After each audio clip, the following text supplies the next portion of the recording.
Good morning, everyone, and we're here to hear from Jeremy Crane and Yellow Door Energy, and ask him some questions. So he'll give us a brief presentation, and then after that, I'll open it up to the floor in case the audience has any questions on his thoughts and his presentation.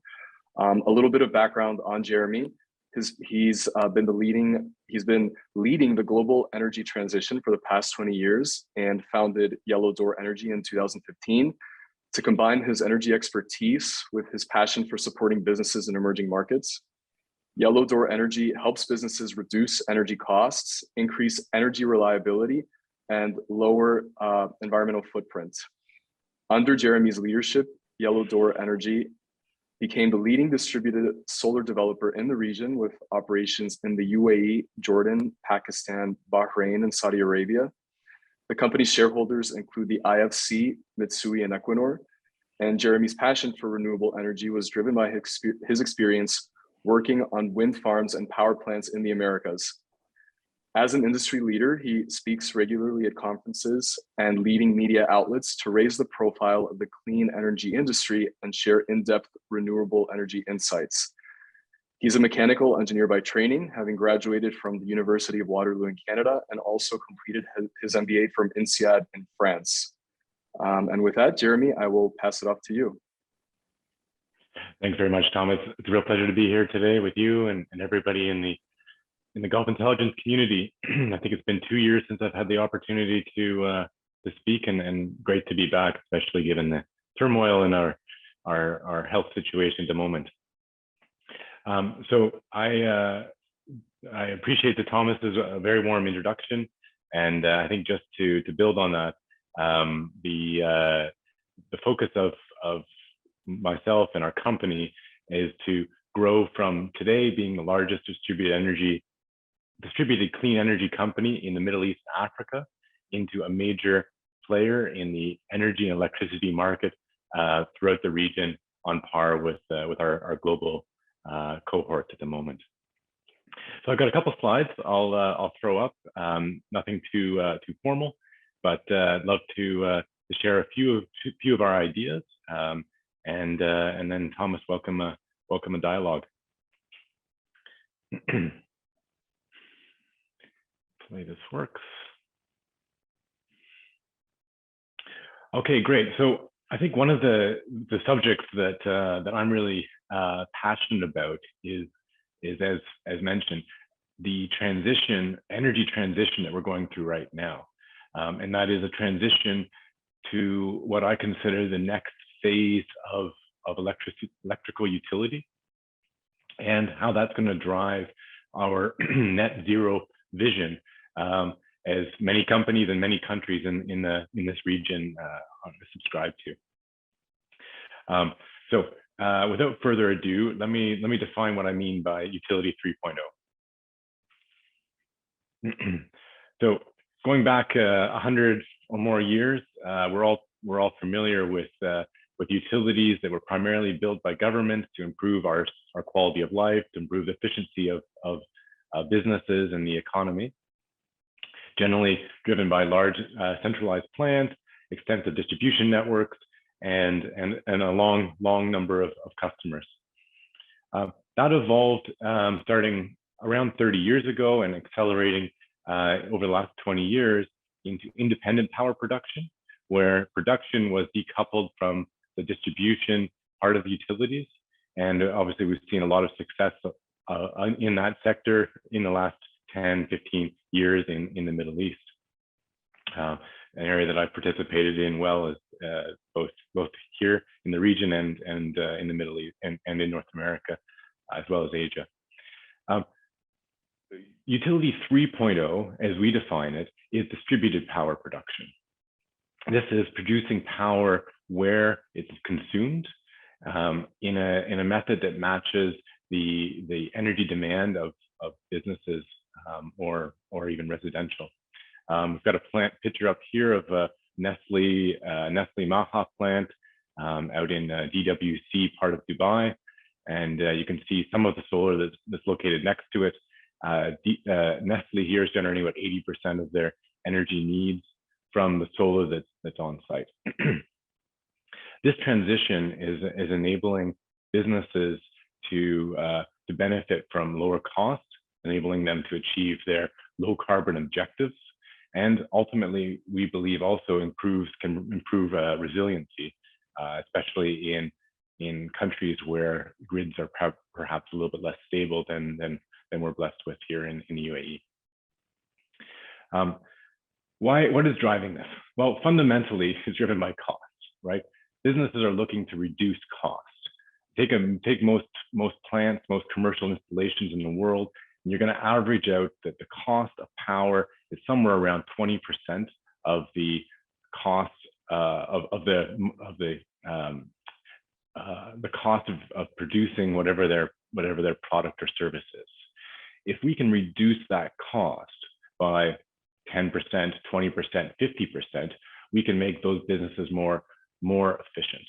And that's what we see as the primary driver, the primary decision maker for most businesses that are looking to get into this, looking to adopt the Utility 3.0 model.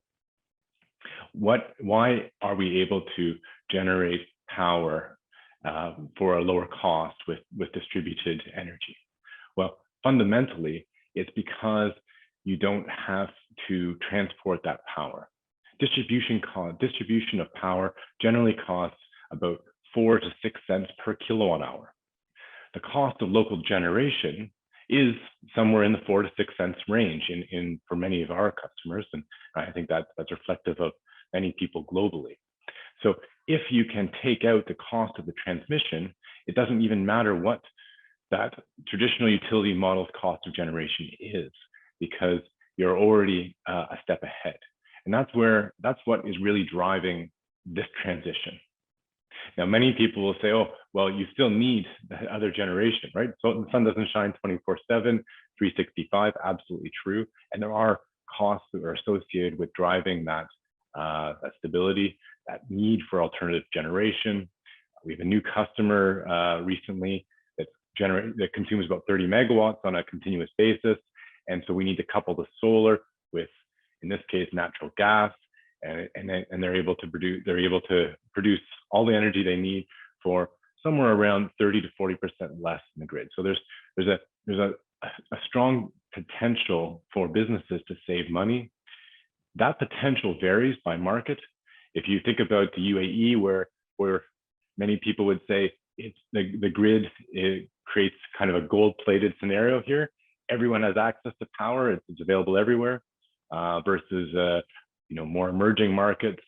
I think we're doing a bunch of work right now in Pakistan, and the grid isn't as stable or as omnipresent there, and the energy demand is growing. So how do we service that? Do we service it with the traditional model of building a power line to everybody, or do we leapfrog that and put in the energy infrastructure for the new need where that demand is? I think that's the question that every regulator, every business should be grappling with today. And I think this will only be accelerated as we see a further cost reduction in terms of storage, and that green agenda becoming more and more important for many of our customers. So ultimately, just to wrap up, I think there's 3 things that we see as we move towards distributed generation 3.0 business model. One is energy resiliency. You're generating power where you need it. You're not dependent on the grid. You're lowering the cost of business for people who can do that, and you're generating it with a clean energy source. So Thomas, I don't want to bore people with any more slides. Maybe I'll just take a pause there and let some questions flow. Sounds great. Yeah, thank you for the presentation. And for anyone in the audience, feel free to put your questions in the chat, and we can address them as they are, as they're put in. To kick off the conversation, Jeremy, that was a very insightful background, and thank you for that. One of the questions that occurred to me that I wanted to ask was, for Yellow Door Energy that operates in these diverse markets and is looking to expand further, how do you see the policy landscape evolving in the next couple of years to address this energy transition. You know, each country might have its own way to address it, its own policy landscape. Not to mention when it comes to going around the globe. And how do you see Yellow Door Energy engaging with different countries and different regions? That's a great question, loaded in many ways, and as you put it, it's a mosaic of different regulations in different countries. Look, I think first and foremost, depending on the country or the jurisdiction that you're in, regulations for distributed generation are more or less present. So in some markets, we can work in basically an unregulated area. So for instance, in Pakistan, we can be what's referred to as a self-generator. We can be behind the meter, and we can generate as much power as the customer needs on an instantaneous basis. And then we just limit the amount of generation from our system to make sure we don't exceed their demand. So there's unregulated spaces. Then there's highly regulated, highly structured spaces like Dubai, where they have a net metering program with a lot of structure about how much you can generate versus what the customer's demand is, how excess generation generates credits that can be used when at nighttime or the following day. So there's a whole change there. When we look at how the energy transition to decentralization has influenced regulations on a global scale, we've seen many different reactions. We've seen places, and I'll frequently cite a legal battle between two of our titans, Elon Musk and Berkshire Hathaway, in NV Energy, which is a utility that services much of Nevada, Las Vegas, and First Solar was having, Solar City was having a lot of success in installing solar on the rooftops of the houses in the communities around Las Vegas. But during the daytime, no one was consuming that power. So that became a significant source of generation for the city of Las Vegas, which ultimately isn't necessarily a bad thing, but the regulatory structure that controlled how much people paid for power was constrained so that those houses weren't contributing to the cost of the grid. And that became a major problem for NV Energy and their owner, Berkshire Hathaway. So they had a battle about that, and ultimately they settled on having a fixed fee that the houses would pay to have the benefit, let's say, of the connection. But they could also generate their own power. And that was a way for covering that trend, that ability to access the grid. I think that was a really interesting example. Obviously, there's a full spectrum. If you go to Europe, things are generally much more in favor of the generator versus the distributed generator versus the utility company. And I think across the region here, we're seeing a different approach, but it's primarily favoring the utility, the incumbent, typically government owned, that is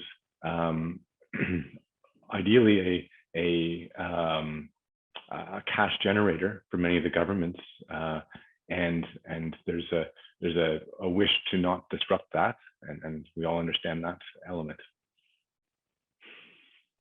Great, no, thank you for that, especially with the example from Nevada. So I'm from the United States myself, so it hits home. I think we have a question in the chat. The distribution power model has clear advantages to business, but what is the advantage at the national level? What are the cons of the distribution power model? So that's a really, really good question. I think, so look, I want to be absolutely clear that there's not one model that wins, right? It is, I'm sitting here looking out at all the office towers in my neighborhood in Dubai. There's no way that this community could be powered by distributed generation. So it needs to be a mix. I think what I see is there's going to be, in the long term, we're going to move towards a situation where perhaps 50% of our generation comes from distributed in the industrial parks, maybe in the commercial sectors, but where you've got denser high-rise buildings, you still need to have that centralized generation. So there's no way that you can get away from that. And that centralized generation obviously is very effective. But what I think I'm seeing is that on a national level, if governments or utilities have been investing millions or billions of dollars over the years in building out that infrastructure, investing the fixed costs in grids, investing fixed costs in capacity building, they can essentially put a pause on that for areas which have the right space to demand and allow them to do their own generation. And that can save government a lot in terms of their national budgets.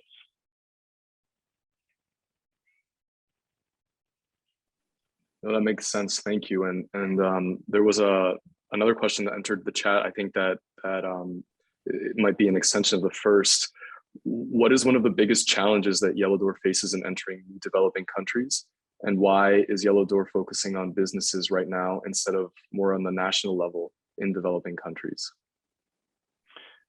Good question. So look, I think a challenge of doing business in emerging markets is not new to I'm sure most of the people on this call, right? We're a fantastic hub for servicing many of the emerging markets. And those stretch from business setup, protecting your assets, collecting revenue from customers, currency and managing currency devaluations. So the list goes on and on. But I think that we deal with those. Our risk team deals with those, and I'm sure all of our competitors deal with those as well. That's not a new thing, but ultimately, I think if you've got the right value proposition and the right partnership with strategic businesses, you can overcome those. Why do we focus on businesses instead of governments? That's a really good question. I am very passionate about selling energy directly to businesses. I think that generally we can transact faster. We can drive the bottom of the pyramid, drive the businesses which are lifting and supporting an economy to grow. We can create jobs that do there, which are there. And I think that on the alternative, especially in emerging markets, if you start at the government, considering that the top, and try to drive change there, it can be a very slow road. There can be a lot of practices which we as a international player can't participate in terms of how energy is procured and how it's managed, and then we also get stymied by grids that might not be effective. I look at Nigeria, a place where we're just entering right now, and they have over 12 gigawatts of generation capacity, but they can only deliver 3 to 4 gigawatts on most days because the grid infrastructure is weak. So if we were selling power at the top, that power might not get there. We might not therefore get paid. We focus on distributing it, selling it where it's needed. It's better. So I think on emerging markets, that's true. I also think that's true in developed markets like the UAE. Businesses are thirsty to have direct impact on their CO2, on their cost structure, and I think that's a solution that distributed energy provides, whether it's us or any other business that's helping with that implementation. No, thank you. And I think that's a good segue to the next question that came up in the chat in terms of developing the grid infrastructure and addressing the distributed energy generation model is, do you think that storage devices can be implemented in the Gulf area? And are there any clues for future prices? That's a fantastic thing and something we're watching very closely. I'm going to give the same answer I would have given 2 years ago, which is I think that storage as a part of distributed generation in efficient markets like the UAE is about 2 years away from being economic. And why do I come to that? Well, let's say that the cost of solar, distributed solar generation is 5 cents. The cost of storing that generation and using it at nighttime when the sun's not shining and essentially cycling your batteries once a day adds another 10 cents to that cost. So 5 cents plus 10 cents brings you up to about 15, 16 cents, depending on different factors. Today, the cost of power at least in Dubai, is 12 cents. I'm talking dollars here, of course. So they're still more expensive to generate, store, and use at nighttime than it is to access in a grid. But that cost of storage is coming down. We're seeing alternatives to electricity storage in the form of thermal storage or of time shifting the use of power, which is going to enable us to better utilize the solar without that heavy cost. But I do think in 2 years, 3 years, certainly by 2025, we'll be able to economically service a 24/7 energy need, even in very efficient markets like the UAE. And I think it's going to be sooner, it is sooner in markets like Pakistan and Jordan, where the cost of energy is higher, and especially in Pakistan, where grid resiliency isn't quite as high, and you get additional benefits of storage. Great, thank you. Another question came up. If you were building the UAE Net Zero 2050 roadmap, what would you identify as some of the country's big low-lying fruits? I think the simple answer to that is the roofs of the nation. And we've seen our leaders speak about this before. Those are an asset which is not being properly utilized today. We are, I'm always in awe of the massive solar plants that are being built out in the desert, but that's occupying space. If we think about the demand for land and that demand is going to continue to grow as our nation grows, why not put that generation on the rooftops that are otherwise unused resources? I think that would be the simplest part of the roadmap. I think the next one would be to determine how to price power or access to grid in a way that it gave consumers flexibility to generate their own power and get access to the grid, perhaps through a meter cost or a fixed fee or something along that line that would enable the consumer to make the decision which is best for them, right? Nestle has strong motivations to be green, and they're willing to pay a little bit more for that. But should they not also pay for the grid access because it's there and it's providing them with value? Of course they should. So how do we create, in that roadmap, there has to be a way where the existing infrastructure that continues to provide value for people is funded or is paid for, and that it's continued to be upgraded, while we're also enabling people to make the most economic decisions, enabling businesses to make the most economic decisions for them. Those would be the two things I'd put on the roadmap, Thomas.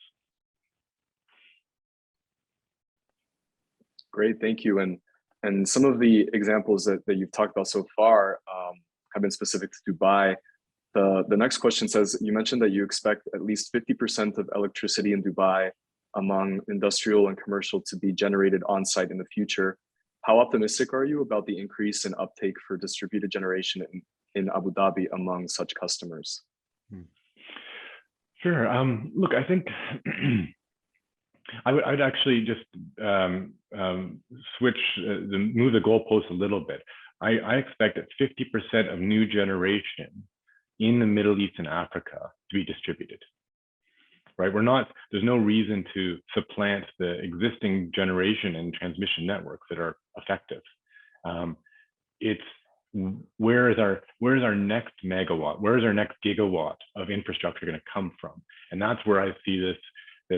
I'm throwing out a very round number of 50%. I think about half of it is going to come from distributed generation. I think about half of it's going to come from traditional centralized generation.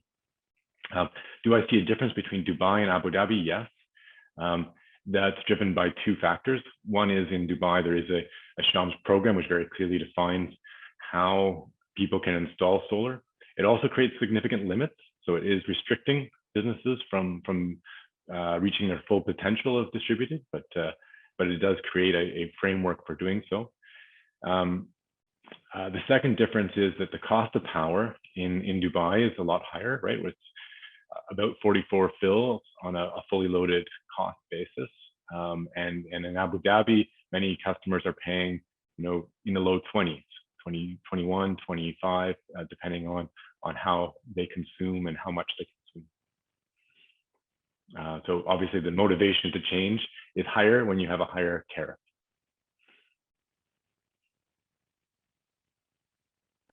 Great, and we're wrapping up on time, but I think we have time for a final question that came up in the chat.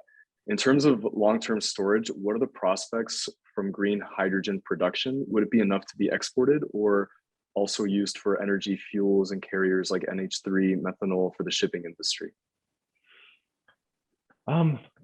Look, I think the production of hydrogen is one of simply availability of electricity, assuming you're talking about green hydrogen.